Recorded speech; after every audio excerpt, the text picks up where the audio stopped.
आज जिस समाज में हम पैदा हुए हैं, जिस माँ बाप ने हमें पैदा किया है, उस माँ बाप की सेवा करना तो हमारा परम कर्तव्य है। उसके अलावा जिस समाज में हम जी रहे, उस समाज का भी कुछ लेना देना हमें बनता है। प्राध्यापक डॉक्टर उल्हास सुधाकर मोगलेवार संत गाडगे महाराज महाविद्यालय हिंगणा में सहयोगी प्राध्यापक के रूप में कार्यरत हैं। उनकी शिक्षा MA MPhil सेट PhD तक हुई है। सर्वप्रथम वह इस कॉलेज एक बाबू थे, लेकिन अपने स्वर्गीय पिताजी के आदर्शों पर चलते वह प्रोफेसर पद तक पहुँचे। उनके उल्लेखनीय शिक्षा तथा सामाजिक कार्य को सराहते हुए महाराष्ट्र सरकार तथा प्रसिद्ध सामाजिक संगठनों की ओर से अनेक पुरस्कारों से प्राध्यापक मोगलेवार जी को सम्मानित किया गया है। वह एक लेखक भी है। अभी तक उनकी 4 पुस्तकें प्रकाशित हुई है। प्रकाशित पुस्तकों में पंचधारा, उच्च शिखरे, पाउलवाट, वीरशैव धर्मपंथ, हाथी, स्त्री साहित्य आदि पुस्तकों का समावेश है तथा उनकी आगामी पुस्तक संत गाडगे बाबा के जीवन चरित्र पर आधारित है। ऐसे बहुआयामी व्यक्तित्व के धनी प्राध्यापक मोगलेवार जी से विशेष बातचीत की है हमारे ET न्यूज चैनल के वरिष्ठ पत्रकार संतोष सिंह लांजेवार ने। तो आइए सुनते हैं, देखते हैं प्राध्यापक मोगलेवार जी को।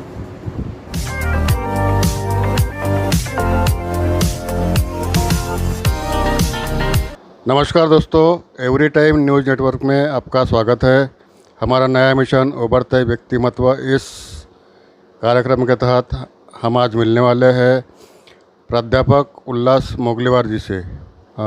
मोगलेवार जी, आपका परिचय बताइए आप। मैं प्राध्यापक डॉक्टर उल्लास सुधाकर मोगलेवार संत गाडगे महाराज महाविद्यालय हिंगणा में एसोसिएट प्रोफेसर की पोस्ट पर कार्यरत हूँ और विद्यार्थियों को मराठी विषय पढ़ाता हूँ। सर, अभी आपको पुरस्कार घोषित हुआ है शिक्षा क्षेत्र के बारे में, तो उसके बारे में क्या बताएंगे आप? अभी हाल ही में मुझे उत्कृष्ट शिक्षक पुरस्कार प्राप्त हुआ है, जो पुरस्कार मुझे जयपुर में प्रदान किया जाने वाला है। जयपुर के सक्षम सोसाइटी, जो वर्ल्ड होल्डर सोसाइटी है, वो सोसाइटी के तरफ से और पोद्दार इंटरनेशनल कॉलेज की तरफ से यह पुरस्कार मुझे 1 सितंबर को जयपुर में प्राप्त होने वाला है। सर, आप शिक्षा क्षेत्र में काम करते हुए सामाजिक क्षेत्र में भी काम कर रहे हैं और राजनीतिक में भी काम किए हैं, तो ये काम करते हुए आपको बहुत सारे पुरस्कारों से नवाजा गया है, तो इसमें से आपका उल्लेखनीय पुरस्कार कौन सा रहा है? नागपुर विद्यापीठ की तरफ से मुझे बेस्ट प्रोग्राम ऑफिसर का एक पुरस्कार प्रदान किया गया। वो पुरस्कार मुझे इसलिए प्रदान किया गया था कि नागपुर के ग्रामीण क्षेत्रों में 2007 से कार्यक्रम अधिकारी इस पोस्ट पर मैंने कार्य किया और कार्यक्रम अधिकारी इस पोस्ट पर कार्य करने के बाद में मैंने डिस्ट्रिक्ट कोऑर्डिनेटर, नागपुर विद्यापीठ में डिस्ट्रिक्ट कोऑर्डिनेटर की पोस्ट पर कार्य किया और डिस्ट्रिक्ट कोऑर्डिनेटर की पोस्ट पर कार्य करते हुए नागपुर क्षेत्र में ग्रामीण भागों में जो विद्यार्थी थे, उन सभी विद्यार्थियों को सामाजिक क्षेत्र की ओर मैंने अग्रसर किया। राष्ट्रीय सेवा योजना में सभी सामाजिक कार्य करना पड़ता है। साल भर के महाविद्यालयों में कुछ कार्य करना पड़ता है। साल के बाद में ग्रामीण भागों में सभी विद्यार्थियों के कैंप लेके जाना पड़ता है। तो ये सब राज्य स्तरीय कैंप बोलो, चाहे रेगुलर कैंप बोलो, तो सभी कैंप, विद्यापीठ स्तरीय कैंप बोलो, इन सभी विद्यार्थियों के कैंप का आयोजन मैंने ग्रामीण क्षेत्रों में किया है।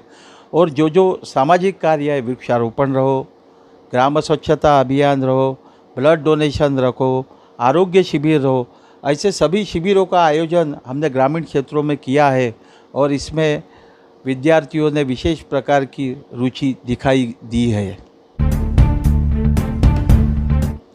सर, आप अभी एसोसिएट प्रोफेसर है, लेकिन उसके पहले आप एक साधारण क्लर्क थे, तो साधारण क्लर्क से लेके एसोसिएट प्रोफेसर ने आपको क्यों लगा कि इस प्रोफेसर बनना चाहिए?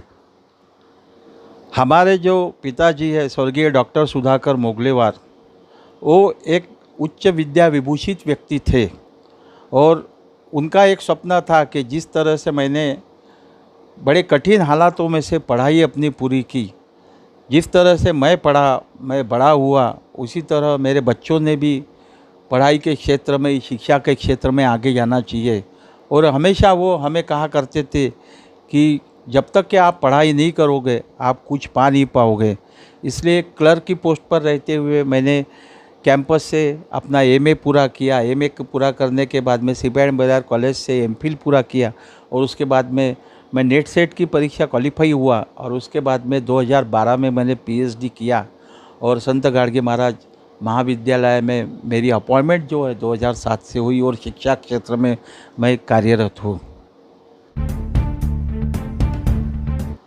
सर, आप लिंगायत समाज से हैं और लिंगायत समाज के धर्मगुरु महात्मा बसवेश्वर जी है, जिनके विचार अपने देश में ही नहीं विदेश में भी उनके विचारों का प्रचार प्रसार हुआ है और आप उनके विचारों को आगे ले जा रहे हैं और उसका प्रचार प्रसार कर रहे हैं, तो वो किस तरह से कर रहे हैं? महात्मा बसवेश्वर कर्नाटक में बहुत बड़े एक संत हो गए जिन्होंने अनुभव मंडप की स्थापना की। महात्मा बसवेश्वर को महाराष्ट्र में बहुत कम लोग जानते थे। 1980 में हमारे पिताजी स्वर्गीय डॉक्टर सुधाकर मोगलेवार, इन्होंने महात्मा बसवेश्वर का अर्धाकृति पुतला सूबेदार लेआउट में स्थापित किया और उस वक़्त भारत के जो राष्ट्रपति थे डॉक्टर बी.डी. जत्ती थे और बड़े बड़े लोग नागपुर में आए थे और सबसे पहला पुतला महाराष्ट्र में डॉक्टर सुधाकर मोगलेवार जी के प्रेरणा से बिठाया गया। और जिस वक़्त महात्मा बसवेश्वर को कोई जानता भी नहीं था, प्रचार प्रसार नहीं हुआ था, खाली कर्नाटक में हुआ था, लेकिन कर्नाटक के बाहर महात्मा बसवेश्वर के तत्वों का प्रचार और प्रसार डॉक्टर सुधाकर मोगलेवार ने बड़ी मात्रा में किया। उसके बाद उनका जो कार्य है, उनका जो काम है प्रचार और प्रसार का, वो कार्य भी हम हमारे तरह से आगे ले जाने का कर रहे हैं। आज महात्मा बसवेश्वरों के विचारों को सारे लोगों ने मान लिया है। आज महात्मा बसवेश्वरों को विचारों को लोग पहचानने लगे हैं और उनके कार्यों पर चलने लग गए हैं। महात्मा बसवेश्वर केवल महाराष्ट्र में नहीं, भारत में ही नहीं, तो 7 समुंदर के पार महात्मा बसवेश्वरों के विचारों को मानने वाला एक बहुत बड़ा वर्ग है। हाल ही में महात्मा बसवेश्वर का पुतला अमेरिका में बिठाला गया, जिसका अनावरण भारत के प्रधानमंत्री मोदी जी के हस्ते उसका अनावरण किया गया। श्रीलंका में महात्मा बसवेश्वर का पुतला है। यानी महात्मा बसवेश्वर 7 समुंदर के पार लोग आज महात्मा बसवेश्वर को पहचानने लगे, उनके कार्यों को पहचानने लगे। बहुत बड़ा कार्य भारत में 11वीं शताब्दी में महात्मा बसवेश्वर ने किया। उनके कार्यों का प्रचार और प्रसार आगे लेना हमारा प्रथम कर्तव्य है, ऐसा हम समझते हैं और उनके कार्यों को हम आगे ले जाने का भरकस प्रयत्न कर रहे हैं। सर, आपने विद्यार्थियों को पढ़ाते पढ़ाते कुछ लेखन कार्यों में भी रुचि रखी है, आपने कुछ किताबें भी लिखी है, तो आपको लिखने का मतलब कहाँ से शुरू हुआ? जिस वक़्त मैंने विद्यार्थियों को 2007 से पढ़ाना शुरू किया, लिखने में मुझे विशेष प्रकार की रुचि थी और कई संतों के ऊपर, कई नेताओं के ऊपर कई लेख मैंने लिखे। नागपुर के सभी पेपर में वो लेख प्रकाशित हुए हैं। उस लेखों का संकलन करते हुए मैंने अपनी पहली किताब लिखी और उसके बाद में धीरे धीरे अनेक विषयों पर मैंने पुस्तकें लिखी और पुस्तकों का प्रकाशन भी किया। आज 7 अलग अलग विषयों के ऊपर मेरी किताबें प्रकाशित हो चुकी है और निरंतर मेरे पुस्तक लिखने का कार्य अभी चालू है। भविष्य में मुझे जितना भी होगा मेरे विचारों को, संतों के विचारों को लोगों तक ले जाने का मैं भरकस प्रयत्न करूंगा। उनके अच्छे अच्छे विचार लोगों तक पहुँचे, ये मैं चाहता हूँ और उसी तरह से मैं अपनी किताबों की रचना करता हूँ। आज कई किताबें लोग मेरी पढ़ते हैं और पढ़ने के बाद में कई बार मुझे फ़ोन आते हैं, मुझे अभिनंदन करते हैं और उनको वो किताबें अच्छी लगती है, वो विचार अच्छे लगते हैं और उससे मुझे प्रेरणा मिलती है। इसलिए मैंने अभी तक 7 किताबें लिखी है। 8वां मैं एक किताब लिखने जा रहा हूँ गाडगे महाराज के ऊपर में। हाल ही वो किताब का काम अभी पूरा हो चुका है और दिसंबर महीने में उसका प्रकाशन भी होने जा रहा है। सर, शिक्षा क्षेत्र में रहते हुए आपके सामाजिक कार्य में भी रुचि रही है, तो किस तरह के आपने सामाजिक कार्य किए हैं? 2007 से मैं राष्ट्रीय सेवा योजना में कार्यरत हूँ और राष्ट्रीय सेवा योजना में कार्य इस तरह से करना पड़ता है कि बच्चों को पढ़ाना भी पड़ता है और सामाजिक क्षेत्र के लिए बच्चों को प्रयासरत करना भी पड़ता है। तो सामाजिक क्षेत्रों में बच्चों की रुचि बढ़े।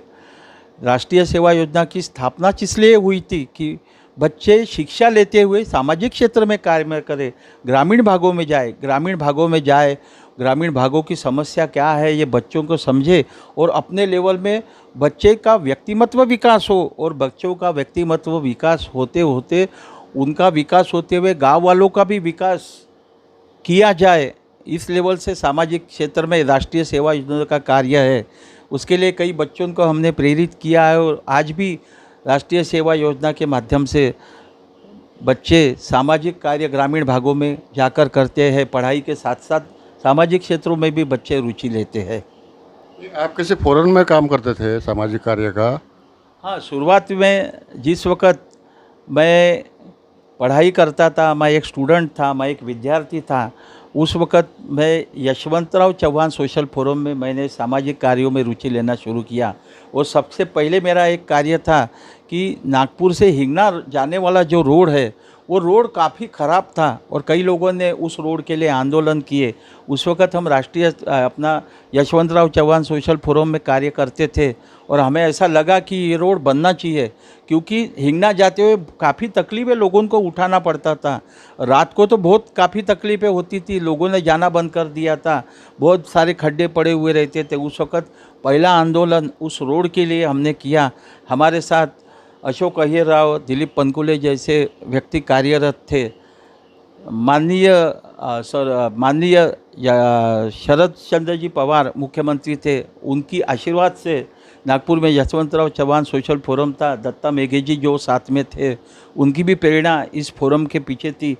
हमने एक बड़ा जन आंदोलन खड़ा किया और फिर जन आंदोलन के बाद में धीरे धीरे ये हिंगना रोड बनने को शुरुआत हुई। और आज हिंगना रोड क्या है, किसकी हालत क्या है, कितनी अच्छी है, या आप अभी देख रहे हैं।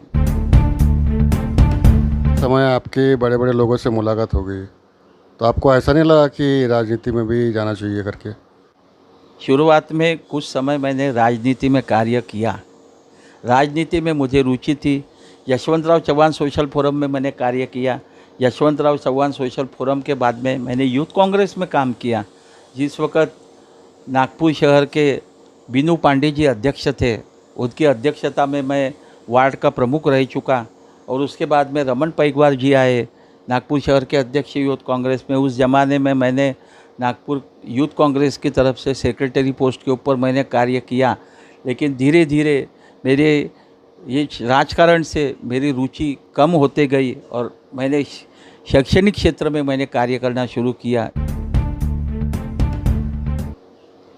सर, आपका एक प्रतिष्ठान भी है, मुझे नाम नहीं पता, तो उस प्रतिष्ठान द्वारा आप सामाजिक भी कार्य करते हैं और ज़रूरतमंदों को आप सहायता करते हैं। हमारे पिताजी पूज्यनीय स्वर्गीय डॉक्टर सुधाकर मोगलेवार महाराष्ट्र में काफ़ी विख्यात थे। शैक्षणिक क्षेत्र में थे, सामाजिक क्षेत्र में थे। सामाजिक क्षेत्रों में भी उनका बहुत बड़ा कार्य रहा है, काफ़ी सराहनीय कार्य उनका रहा है। 2018 में हमारे पिताजी स्वर्गीय डॉक्टर सुधाकर मोगलेवार जी का स्वर्गवास हो गया और उनके स्मृति में मैंने स्वर्गीय डॉक्टर सुधाकर मोगलेवार सामाजिक सेवा प्रतिष्ठान की स्थापना की। और उस सामाजिक सेवा प्रतिष्ठान की तरफ से अनाथालय रहो या फिर वृद्धाश्रम में हो, कई तरह के काम हमने किए हैं। अनाथ लोगों को कुछ मदद करना, वृद्धाश्रम में जाके मदद करना, जिस लेवल में समाज में जो भी दुर्बल घटक है उसको जिस तरह की मदद करना है। ग्रामीण क्षेत्रों में कई बच्चों के माँ बाप जो रहते हैं स्कूल की फ़ीस तक के नहीं भर सकते, उस वक़्त ऐसे बच्चों की मदद करना, ऐसे कार्य जो भी सामने दुर्बल घटकों के समाज में जो दुर्बल घटक है उनके लिए कार्य करने का एक बीड़ा हमने उठाया है। और उसी तरह से हम ये समाज में सभी कार्यों की हमने शुरुआत की है। और जो भी लोगों को मदद लगती है, हमारे लेवल पे जो भी हो पाता है वो सब मदद हम उनको करते हैं। सर, काफ़ी साल से आप शिक्षा क्षेत्र में काम कर रहे हैं, तो आने वाली पीढ़ी या विद्यार्थियों को आप क्या संदेश देना चाहेंगे कि जिससे उनका भविष्य उज्जवल हो? इस क्षेत्र से सामाजिक क्षेत्र में कार्य करते हुए बच्चों को मैं एक संदेश इस तरह का देना चाहूँगा कि इस समाज में शिक्षा सबसे महत्वपूर्ण है। शिक्षा प्राप्त करना बहुत ज़रूरी है। कई बच्चे ऐसे रहते हैं कि घर की जो उनकी परिस्थिति रहती है काफ़ी गरीब रहती है, बीच में शिक्षा छूट जाती है। लेकिन बच्चों को मैं ये संदेश देना चाहूँगा, कुछ भी करो लेकिन शिक्षा अपनी पूरी करो। और शिक्षा पूरी करते करते सामाजिक क्षेत्र के लिए भी अपना कुछ दायित्व रहता है। सामाजिक क्षेत्र में दायित्व, आज जिस समाज में हम पैदा हुए हैं, जिस माँ बाप ने हमें पैदा किया है, उस माँ बाप की सेवा करना तो हमारा परम कर्तव्य है। उसके अलावा जिस समाज में हम जी रहे, उस समाज का भी कुछ लेना देना हमें बनता है। तो शिक्षा तो करना है और शिक्षा के लिए पूरी कड़ी मेहनत बच्चों ने करना चाहिए। और ये करते हुए सामाजिक क्षेत्रों में भी बच्चों की रुचि बढ़ना चाहिए, जिससे बच्चों का व्यक्तिमत्व विकास जो है, बच्चों का व्यक्तिमत्व विकास भी होगा और सामाजिक क्षेत्र में उनकी रुचि भी बढ़ेगी। ये मैं कहना चाहूँगा। प्राध्यापक डॉक्टर उल्लास मुगलेवार जी ने भी बताया कि विद्यार्थियों के लिए शिक्षा जरूरी है, लेकिन उनका भी कुछ सामाजिक दायित्व है, सामाजिक कर्तव्य है, उसे निभाना चाहिए। साथ साथ में उनके माता पिता है जो उनके लिए भगवान हैं, उनका भी आदर करना चाहिए। तो दोस्तों, अभी आपने प्राध्यापक डॉक्टर उल्लास मुगलेवार जी को सुना। उन्होंने अपने अच्छे विचार रखे, उनके विचार समाज के लिए प्रेरणादायी है। दोस्तों, बहुत बहुत धन्यवाद। आपसे एक रिक्वेस्ट है, हमारे चैनल को आप सब्सक्राइब कीजिएगा, और जिन्होंने सब्सक्राइब किया है उनको बहुत बहुत धन्यवाद। ईटी न्यूज़ के लिए कैमरा पर्सन विनोद के साथ मैं वरिष्ठ पत्रकार संतोष लांजेवार। धन्यवाद। अभी आपने सुना प्राध्यापक डॉक्टर मोगलेवार जी को। वरिष्ठ पत्रकार संतोष लांजेवार के सभी प्रश्नों का जवाब उन्होंने काफी सरलता पूर्वक तथा प्रेरणादायी दिए हैं। दर्शकों ने पूरा एपिसोड मन लगाकर सुना। ईटी न्यूज़ चैनल आपका धन्यवाद करता है। इसी तरह की विशेष बातचीत देखने के लिए ईटी न्यूज़ चैनल को सब्सक्राइब करें। धन्यवाद।